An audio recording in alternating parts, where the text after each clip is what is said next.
Hey everyone, Joey G with Touch of the Brush Model Weathering, and welcome to another mail call video.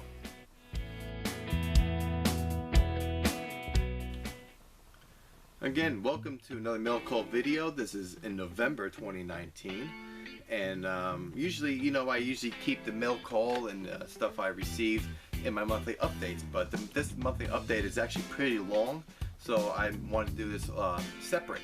So first here, I got a few packages in the mail, and some are clients and some are mine. So the first thing here that I received here, now I received it in this box and I got so excited. I'm like, oh cool, I get to build Legos. And I was like, well, that doesn't make any sense. So I'll put the box in. There is an Ayrton locomotive. So this is from a client. The same client that I'm going to be building a bunch of well cars and containers for Norfolk Southern and stuff. It's SD 40-2, you see right here, CSX SD 40-2, and I'm going to be weathering that locomotive. And in my update, I will show you what he wants it to look like. So check out the monthly update video once it's uploaded. So we got that in the mail. Let's see here. And then I received this big box from a buddy of mine. Now, remember my buddy Alex, good client, really cool guy. I did a bunch of Pennsylvania box cars and hoppers when I first started the videos for Touch of the Brush Model Weathering. He has modernized a little bit, and he's now collecting a lot of modern locomotives, which is really cool because here are a bunch of locomotives he wants me to weather for him. And again, this stuff is, it's packed. So we're gonna check out these things. Now let's see here. We got prototypical scale trains to make some beautiful equipment. Such great models. And I know, let's see what we got here. So I'm going to be weathering, this is a -9. So we're going to be weathering this bad boy.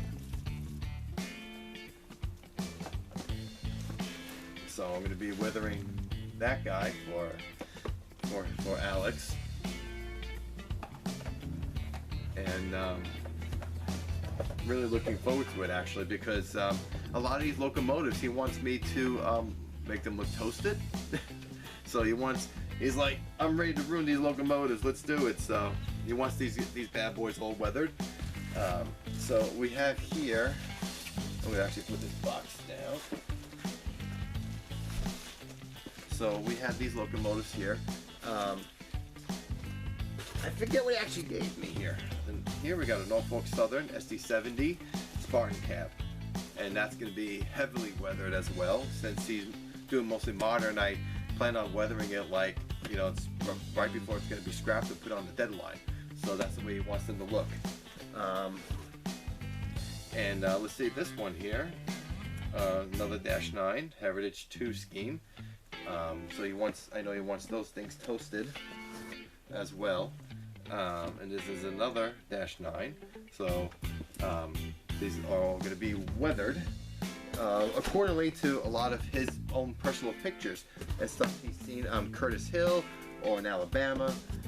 So I'm looking forward to that. And I got one more here. Let's see, this one right here. And this is another SD70. So he wants these to look like they're toasted on the turbos, which most of them do have it. So they've been converted to low sound, and man, they sound great. They're great models. Avan Genesis and Scale Trains, man, you guys make some good stuff. Avan, they really do. They really make some really nice models. So I can't wait to weather that stuff. Now the next thing is a little personal project of mine, and it's gonna be my little pride and joy. And so, I don't know if anybody has ever watched the movie back in 1986. It's called End of the Line, and it's with Wilford Brimley, as well as Lee Von Helm and Kevin Bacon. So there's 3 big actors in this movie, and it's about a railroad, it's called a shoreline railroad called the Southland company, and it takes place in the fictional town of Clifford, Arkansas. And basically, the railroad shuts down due to the railroad and the company going to air freight. And so the main actors, Wilfred Brimley and Levon Helm, they call Hanny and Leo. They take one of the locomotives, and they take the locomotives from Arkansas, and they run it all the way up to Chicago to meet with the president, and they actually meet the chairman of the board of the company to try to save their jobs in the little small rail yard in Clifford, Arkansas. It's actually pretty comical too, because it's a good movie, really good movie, and I'll have the link to the YouTube link for the trailer, and maybe I'll sneak in a little bit of the movie with my camera or something, so you can see a little clip of the movie itself and what the locomotive is going to look like. And the locomotive, since it's in Arkansas, it's mostly Missouri Pacific and Union Pacific territory, so they have old Missouri Pacific locomotives, and so I purchased a Athearn Genesis GP38-2 because that's what they used in the movie. And this one doesn't have the old smokestacks, but I'm gonna buy those parts and add them, so I'm gonna recreate the prototype that was used for the movie. And so here is the locomotive that I purchased off the eBay. And let's see here. This is going to be after I'm done playing with all the client stuff, of course. But there aren't any numbers on it or anything, so half of my work is done. The locomotive is dark already, so it's not as bright as I expected it, so I'll have to shade it all. All I gotta do is weather it. I'm gonna make it look just like the locomotive.